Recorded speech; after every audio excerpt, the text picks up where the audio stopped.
Welcome to Mental Health Monday. My name is Mick Coyle. Coming up on the programme this week. Let's be clear, loneliness was an issue before the pandemic, but I think certainly the pandemic and lockdowns have exacerbated it for some people. But also, sadly, we've had people now experience loneliness and isolation who've never experienced it before. Maybe some people feel they're not worthy of joining an organisation, or why would they want to spend time with me, or what benefit would I get from that?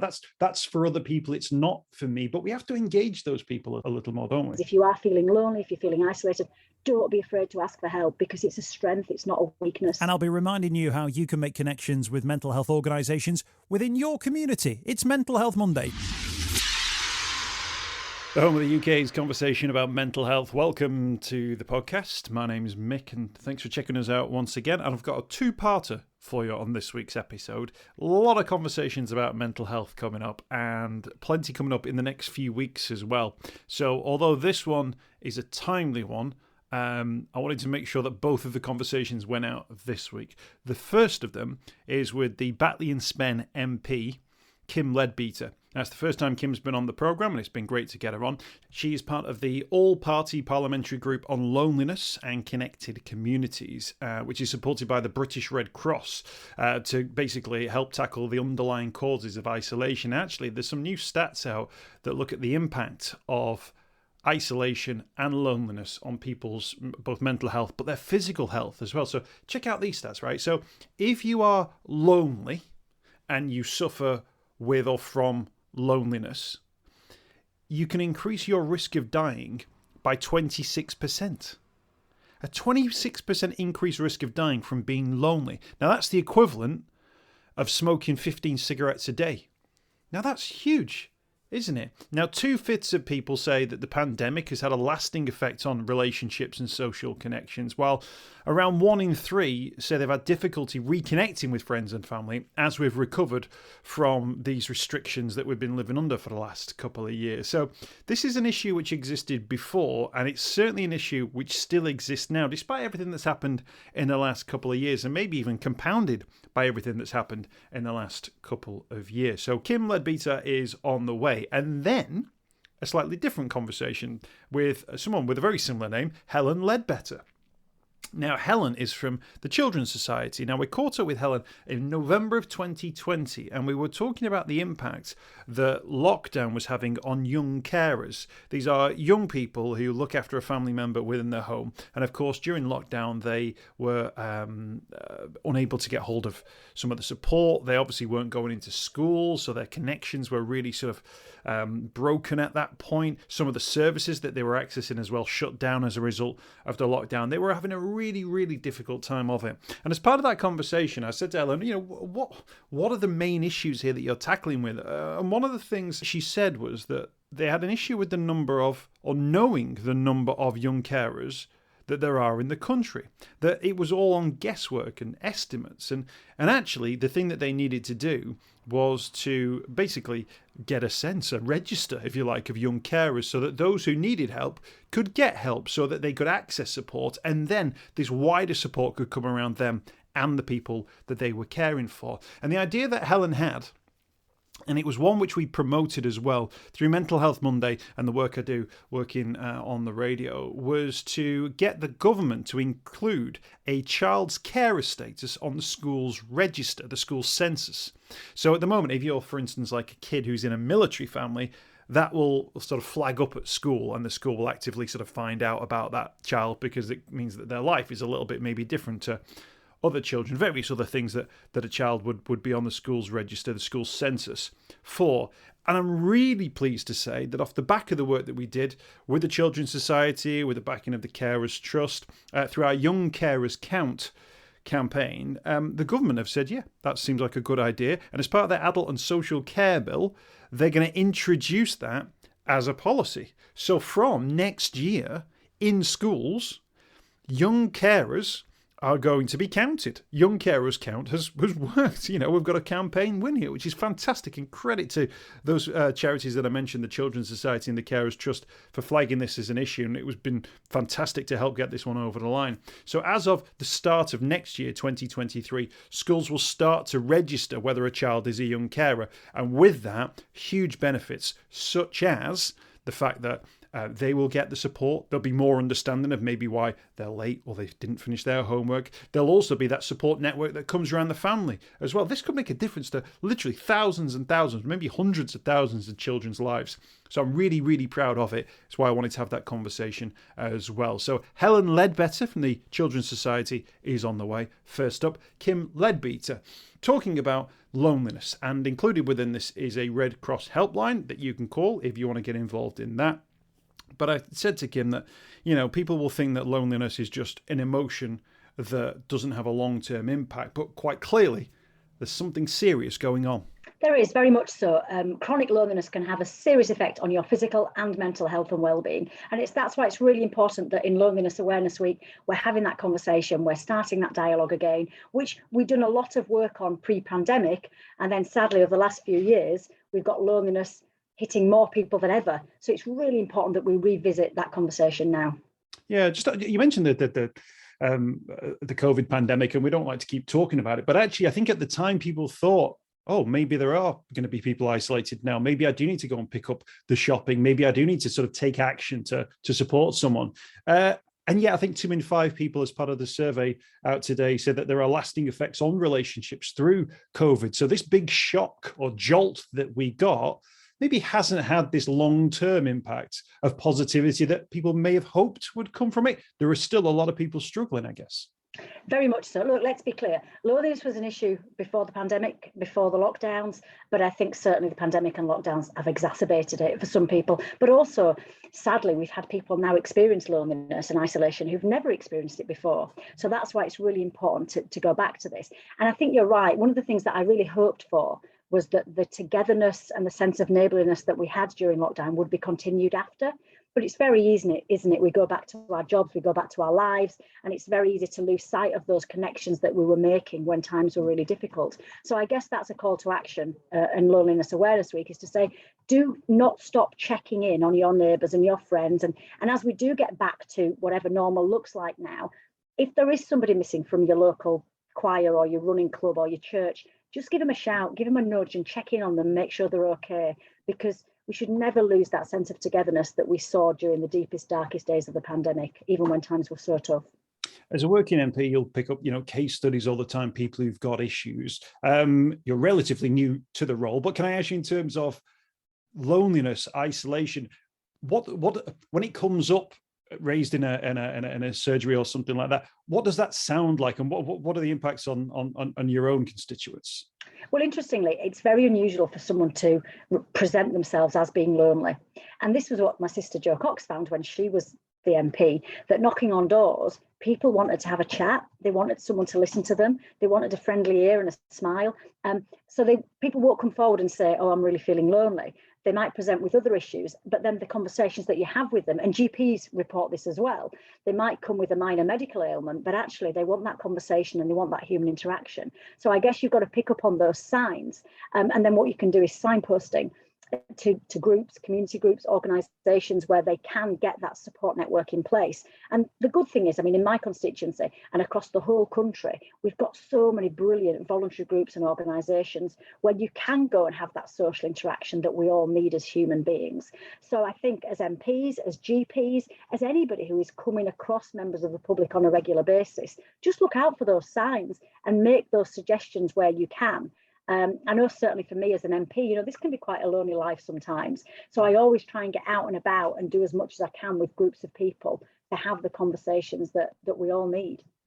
Everyone remembers stories growing up about people down your street and everyone knowing everyone else's business. And I think we almost wore a badge of honor in recent years that you didn't know your neighbors' names because they were just, the ones with the crying kid or the barking dog or all those things. Where I think that sense of community, that sense of belonging, that sense you're part of something can really improve your sense of mental health and well-being.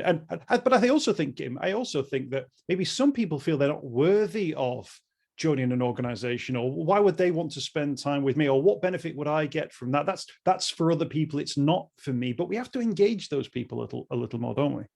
Yeah, I think there's a few things there. I think that sense of togetherness that we get is really, really powerful. And like you say, there's an element of nostalgia associated with that, but also sadly we see it when things are bad. So we see communities rally round when we have tragedies. And my thing is, why can't we keep that going when things are not that bad? You know, we saw it when Joe was murdered. The way that the community across Batley and Spen pulled together was amazing. We've seen it, you know, with other issues and other tragedies.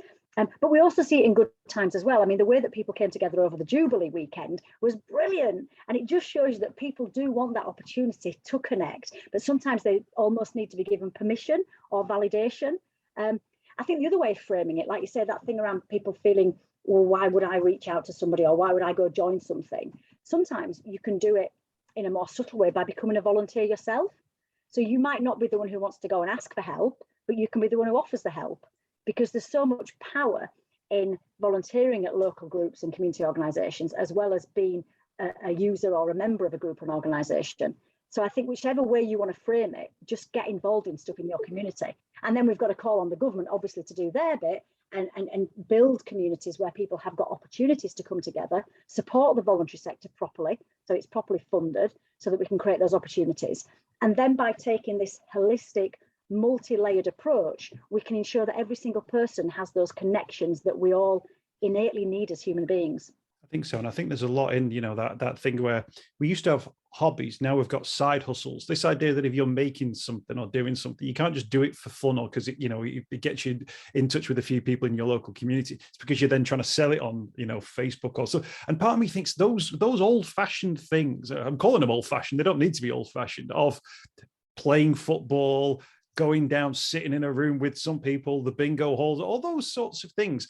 There was a sense in that. And there's a wider conversation around the decline of like organized religion, but at least that was one place where everybody would go every Sunday and they would see each other and they would acknowledge each other and they would find out if little Johnny was doing well at school or if such a body's leg had been broken in a whatever. You'd get all of those conversations, and we've slipped away and we all go, but I'm busy, Kim. I don't have time. I'd love to go and spend more time with other people. I'd love to reach out to this person or that, but I don't have time because I'm too busy working or I'm too busy doing X, Y, or Z. I think you've hit the nail on the head. Find something that you enjoy doing. And I always default to sport because that's my background. I played hockey for 30 years. And it wasn't just about the hockey. It was about going to the pub afterwards. It's about chatting. And what you get with, particularly with team sports is, but also joining a club, you get people from different backgrounds coming together, having those conversations. It's really, really powerful. So I would encourage anybody to have a look at what is going on in your neighbourhood, in your community, and throw yourself into something. And even if it's through your kids, you know, if your kids play for a sport or join a choir or a gymnastics group or whatever it is, go along and support, and then you'll get the benefits of that as well. And for me, those groups and organisations are the lifeblood of our communities. You know, because of the last few years that I've spent working in the voluntary sector before coming into politics, it's everything that I believe in really passionately. So we've got to support those groups and organisations, and that is a way that you can address things like loneliness and isolation almost by stealth, because you're doing something that you love. Absolutely. For people who are thinking, oh, it's loneliness, it can't be that bad a problem. The British Red Cross have actually got a national support line where people can call on that one. And I'll mention the number now, 0808 196 3651. That's 0808 196 3651. And Kim, I've got to tell you, as somebody who speaks about mental health a lot, I often give out helpline numbers, Samaritans 116, 123, visit the Hub of Hope to find local groups. Here's another number. Are we not politically, we're in a place where we can start asking a question as a mental health community to say, well, can you give us a 3-digit number? Can we have a 3-digit 999 equivalent that if someone is feeling lonely or they're thinking about maybe they've got depression or they want to find out whether or not their son is showing signs of an eating disorder, that if there was a 3-digit number that you could pick up that everyone knew about, people would be minded, would they not, to actually take steps and to do something like that? Is that something that we could start to action as a country? I think that's a really good idea. Yeah, I think, we've talked about, and the government's talked about for several years now, putting mental health on a level with physical health. And I think we have to do that, because there's such an intersection between the two, but also because of the past few years, we have got a mental health crisis in this country. I think you're right. I think we need to make it more easier for people to get help around mental health issues. And when it comes to loneliness, loneliness isn't a mental health condition, but there's just been research out again only this week where loneliness can certainly lead to mental health conditions. So I think there is an issue across the country around help and support for people, but also prevention, Mick. So that's why I guess building these strong, well-connected communities is really important, so that we don't get to that desperate point because we've got to do both. We've got to help people who are struggling, but we've also stopped people getting to that point already. And the good thing is, look, I'm sure you know this, but there's loads of organisations who do important work in this area, whether it's those who look specifically at loneliness or those who look more broadly at mental health. Certainly Young Minds, who do stuff with young people and mental health, Mind, as you say, the Samaritans. And you've also got really good community groups like Andy's Man's Club, who deal with men and mental health. So there's loads of help out there. I guess one of the key messages this week is, if you are feeling lonely, if you're feeling isolated, don't be afraid to ask for help, because it's a strength, it's not a weakness. Kim Leadbeater, thank you so much for your time. Really appreciate it today. I hope this message continues to spread and people really do absorb some of the messages and really take action on it. Thank you for your time. Thank you, Mick. Take care. Batley and Spen MP, and she's also part of the all-party parliamentary group on loneliness. Kim Leadbeater, I guessed on the programme this week in part 1 of Mental Health Monday. But let's move on to part 2. And I set this up before our conversation with Kim, that there is a major change on the way, and hopefully a life-changing change, if indeed that is a phrase, on the way for thousands of young carers, with a big win for the Young Carers Count campaign, working with some fantastic charities, including the Children's Society and the Carers Trust, to raise awareness of the fact that we need to know how many children and young people in the UK are young carers, so that we can wrap them in the support that they need, and with that, follow them through their education, support them through their education, and support also the people that they are caring for. Let's have that conversation now. We'll get a sense of where we were coming from and where we've got to now, and hopefully a sense that the Young Carers Count campaign, which we kicked off in November of 2020, has made a real difference. Yeah, we're really pleased. I'm really pleased about it. And you're right. So the numbers of young carers that we know of are based on estimates. We think they're good estimates, but the research has more recently highlighted an estimate of 800,000 secondary school aged young carers. And so we still think that's the tip of the iceberg, because of course that figure doesn't include those under the age of 10, which we know are significant numbers, and also that it probably doesn't capture all of the numbers of young carers. So yeah, to be able to include young carers on the school census, and as you say, the powers that be have made that happen. We're really, really pleased and really looking forward to seeing what the results are from that census early next year. Yeah, so it kicks in relatively quickly, doesn't it? So schools will include that information that will, I guess, follow a child through their education as well. What difference do you think it will make to a child who is on that list and is known about as a young carer, compared to a child who previously hadn't been? Well, in order to know who the young carers are, really, that would make us all, including schools, accountable for their needs. And young carers, they do have certain rights, and particular rights that are outlined in the Care Act and Children and Families Act of 2015. And what those rights include are that young carers are entitled to have an assessment of their needs, their own needs as a young carer, and how their caring responsibilities impact upon their own well-being and childhood and experience of childhood.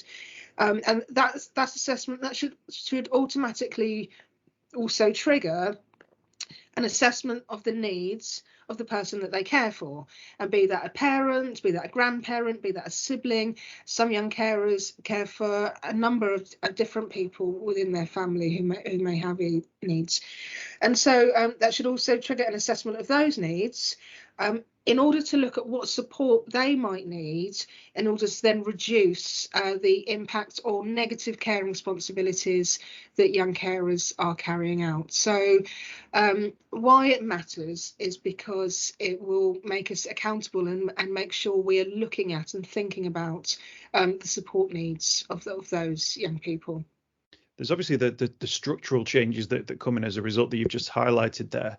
But actually then the experience of that young person is a life-changing one, isn't it? If that support structure comes around a young person that previously didn't have it, that's a huge difference to someone who may have been struggling for any number of years. Yeah. I think with the young carers, often we can call them, say, being like hidden or hidden from view. I think it's important to remember that actually when we talk to young carers, they say things like, one thing that really struck me was a young person said to me, "Do you know what? I'm not hidden. I'm not hiding. You just don't see me." And it's just like that's fair. It's fair enough. It's a fair comment. And I think what this will do, the census, is make sure that people are accountable and are looking and are thinking about who are these children and young people with caring responsibilities, that are unpaid carers for someone in their family, and what can we do to help, basically. And of course, as well, this is the sort of a success that the campaign has been. You've got a win for the campaign here, Helen. But at the same time, this is the start of new work, isn't it? Because I guess now you've got to make sure that the checks and balances are being followed, and that the cases that are highlighted, maybe 100,000 more, maybe 200,000 more, maybe more than that. They all have to be followed up, don't they? And actually, that needs to be part of a process, and that's a new process that that schools and local authorities will have to take on. Yes, that's right. And so I think the right, as I said, the rights for young carers are there, but we're not necessarily there's no accountability for monitoring as to whether those rights are being carried out.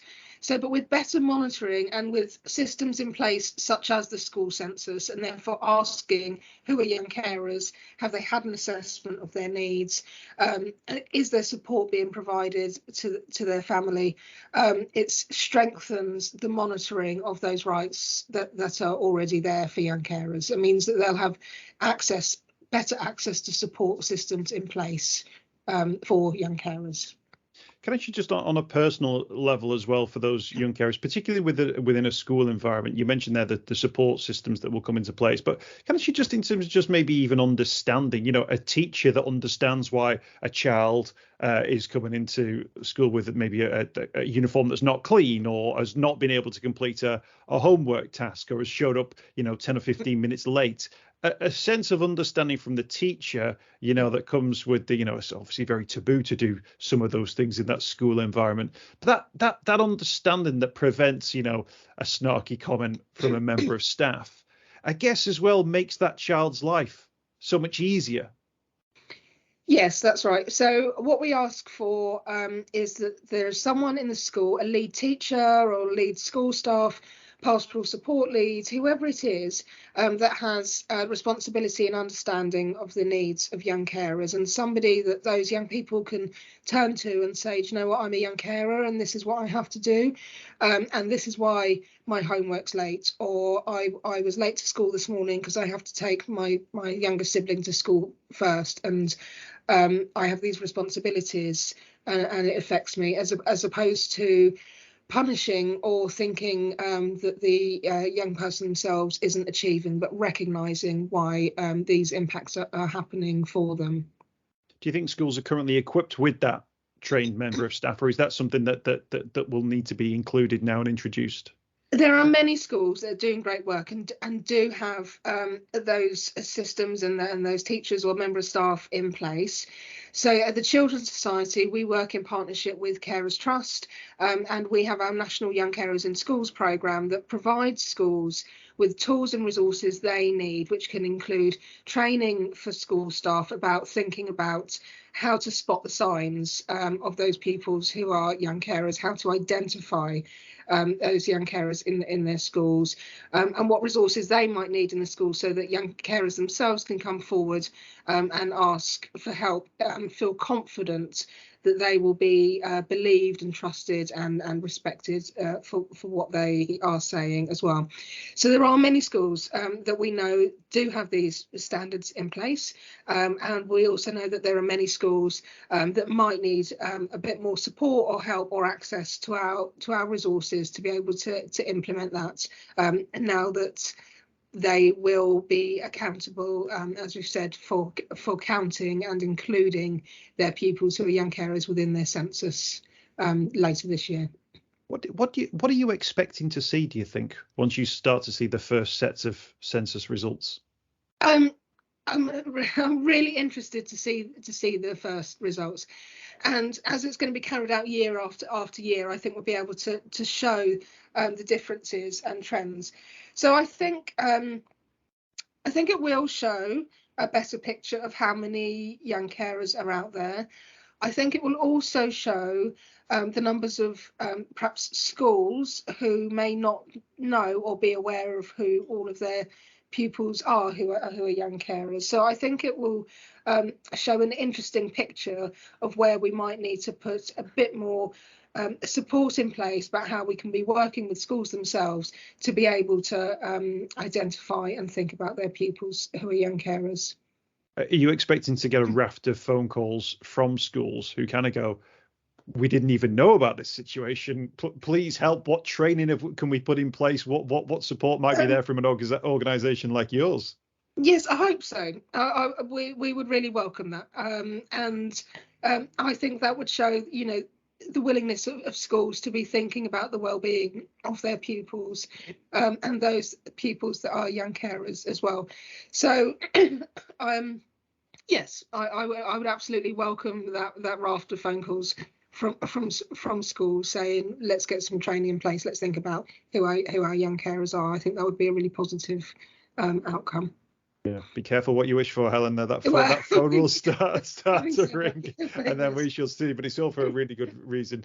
Can I bring you back to sort of so when we first spoke, we across our radio network ran with our Young Carers Count campaign, in that they count that you had to listen to them, but also there was a need to count the number of young carers out there so that those support networks could be put in place. And we had so many stories from young carers and their sort of local support teams about why this was so necessary. And there were politicians who came on board. The Carers Trust you mentioned before came on board as well to support the Young Carers Count. Do you think that campaign and the profile that we gave it through our radio coverage has made a difference and has helped us get to this stage?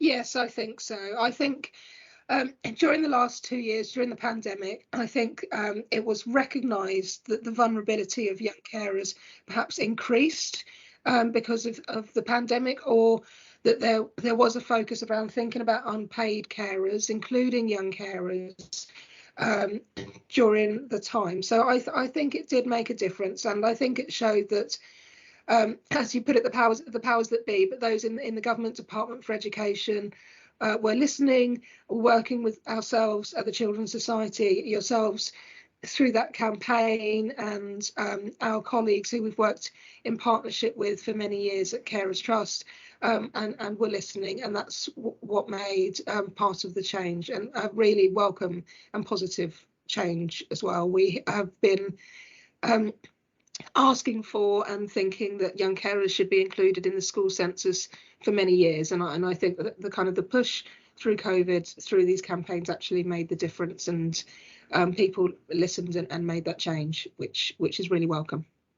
It is fantastic, but it's good to know as well that that when people do hear a common sense argument, actually, and it absolutely made sense, and there was a structure in place when they heard about that, and when the profile was raised around it, that it was something that action could be taken on, that we weren't asking for the world here. This was a relatively simple change, but will make a huge difference. And I think sometimes politicians in particular just need a nudge sometimes to get a sense of why it would make a difference. Yes, I think that's right. But and as you say, would make a significant change. And it seemed and was seemingly a simple task, just add young carers to the school census, to that survey. But actually, by doing that, it does increase, as we said, the accountability of schools. So it will be a big shift and a big change. So a simple task, but actually with quite a significant and large outcome for young carers. So yeah, it's very welcome. I hope you've enjoyed this week's podcast. Thanks for checking out Mental Health Monday. My name is Mick Coyle. You can find me on Twitter at Mr. Mick Coyle. You can also find me, Mick Coyle, on Facebook as well. Don't forget, if you want to speak to somebody about your mental health, you can do so. The Samaritans, free to call on 116 123. You can find mental health services where you are. Just look for the Hub of Hope. Type in your postcode. It'll find those mental health services close to you. And for support in a crisis, you can text SHOUT to 85258. That's if you're experiencing a personal crisis, you're unable to cope and need support. Shout to 85258. That's a text line. Do get involved in those services. In an absolute emergency, always remember the number to call is 999. Thanks for downloading the podcast this week. We'll be back next week with more Mental Health Monday.